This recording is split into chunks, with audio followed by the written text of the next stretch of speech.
हम में से बहुत से लोग हनुमान जी के भक्त होंगे और कई लोग नहीं भी होंगे, पर हनुमान जी में बहुत सारी खास बातें हैं। यूं तो हनुमान जी गुणों की खान है, जिनमें से आज हम एक खास गुण की बात इस वीडियो में करेंगे, जिससे जब भी हमारे जीवन में कोई समस्या आए, जो आजकल लगभग सबके लाइफ में बहुत आती है, तो उस समस्या से बाहर कैसे निकले, यही बात हनुमान जी के उस गुण में पता चलती है।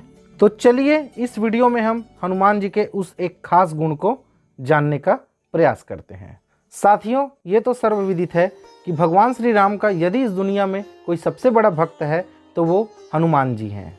यदि श्री राम जी को थोड़ी भी तकलीफ होगी तो हनुमान जी को सबसे ज़्यादा तकलीफ होगी। लेकिन हम रामायण में घटित ऐसी दो घटनाओं का वर्णन करेंगे जिसमें हनुमान जी श्री राम जी को समस्या में छोड़कर चले जाते हैं, और साथ में ये भी जानेंगे कि सच्चा हितैषी किसे कहते हैं। और साथ ही रामायण में घटित ये दो घटनाएं ये भी सिखा देंगी कि जब जीवन में कोई समस्या आए तो उससे कैसे निकला जाए। रामायण की पहली घटना है जब प्रभु श्री राम जी को और श्री लक्ष्मण जी को इंद्रजीत ने नागपास में बांध लिया था और दोनों भाई मूर्छित पड़े थे। पूरे दल में खलबली मच गई थी कि अब क्या होगा। सभी फूट फूट कर रो रहे थे, खूब विलाप कर रहे थे। तभी ध्यान आया कि हनुमान जी वहां नहीं थे। किसी ने कहा कि ऐसी अवस्था में अपने प्रभु को छोड़कर हनुमान जी कहां चले गए। उन्हें ऐसी अवस्था में अपने प्रभु श्री राम जी के पास होना चाहिए था, लेकिन हनुमान जी का कहीं पता नहीं था। दल के सभी सदस्य चिंतित और दुखी थे।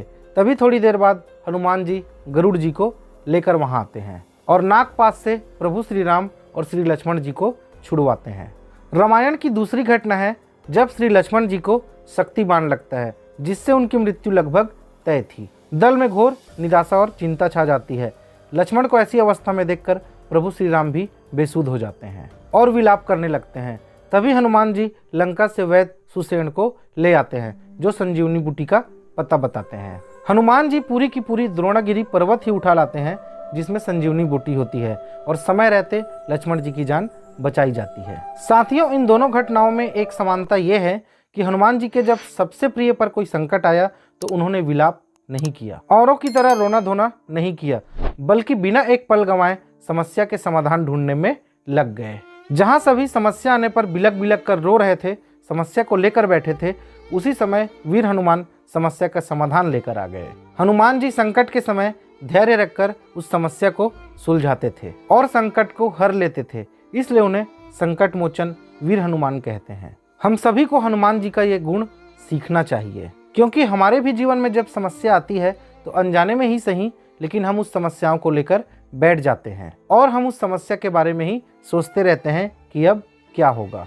लेकिन होना तो ये चाहिए कि समस्या तो आ गई, अब हमें समस्या के बारे में नहीं बल्कि उसके समाधान के बारे में सोचना चाहिए, क्योंकि रोने से, विलाप करने से या किसी को कोसने से समस्या खत्म नहीं होगी। और ये जीवन है भाई साहब, जिसमें समस्याएं रूप बदलकर लगातार आती रहेंगी। इसलिए हमें स्वयं के और अपनों के जीवन के लिए हनुमान खुद बनना पड़ेगा।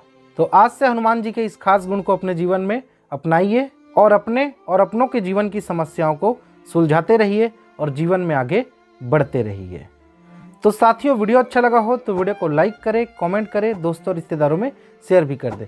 साथ ही ऐसी ही वीडियोस को देखने के लिए चैनल को सब्सक्राइब कर बेल आइकन को प्रेस कर दें। तो मिलते हैं अगले रविवार सुबह। तब तक अपना ख्याल रखें, परिवार का ख्याल रखें, देश का ख्याल रखें, और एक बात हमेशा याद रखें, एक विचार बदल दे संसार। जय हिंद।